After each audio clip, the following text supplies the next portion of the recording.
qof iyo aragtidiisa qof iyo aragtidiisa waxa laga yaabaa dadku isku wada mid maahe niba inuu dhinaciga arkayo ama si ii arkayo xaalkayga ugu xanuunsanaya adeer waxaasiyada bayna maqlaya xanuunsanaya laakiin adeer xanuunku waa jira noloshu ka mid yahay kowdii ama waa loo dhintaa ama waa laga bogsadaa kowdii oo maaragtay xanuunkuna wax nolosha ka mid ah kowdii wala qofku dada gaadho xanuun ma waayo kowdii laakiin tusbax xasan u sidana fasbir wama sabruka illa billah fasbir wama sabruka illa billah xaalad kastoo kugu timaada tusbaxaasay u baahantay inaad ilaahay sugto oo ilaahay markaad ilaahay barido markaad iskaran weydo adigoo laakiin islaam oo nadiif hufan eegada ilaahu xakeen ma ahaa adoo horta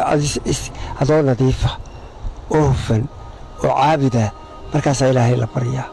ilaahay waxba kuma bariyadu waa deeqsi waxa doon la qubayo isagu waxba ku fali maayo waxa geliya la qubayo ilaahay waxba ku fali maayo waa waraaqada ay la tahay isaga marka ilaahay wuxuu adduuni astajib lakum war ibariya aan di jawaabi nolosha waxa loogu jira kiyo qola baxaysa oo markay waajibkeeda gudato baxaysa oo kuwii kale ee ka daba taagnaa la wareegaya aad u fusad ereyada leedahay warana ku ilaahay wuxuu noo qoray noo qor oo sideed baan maraynaa hadii ilaahay ka dhigo waxaanu kari karaynayna iyo wixii waajib ahaana kudanay waanka qoray waqtigeedu waxay tahay caalamka oo dhan aan ilaahay kaga hadlayo qodol baa qoray wadalka idinka u haraye raganimo sameeya aqoon ku dhaqaaqa iyo taariikhaha iyo dadka iyo qowmiyadaha iyo deyle waa caalamka la iska dhex taagnay ummadaha jira kala reera oo kala qabaa'il oo caynkaas marka dhalinyarada bashkarada idinka waa wax idin fudude waxa sameeysan dalka idinka la wareegaya idinka gacanta ku qabanaya hakanimadii ku hanti lahaydeen Soomaaliya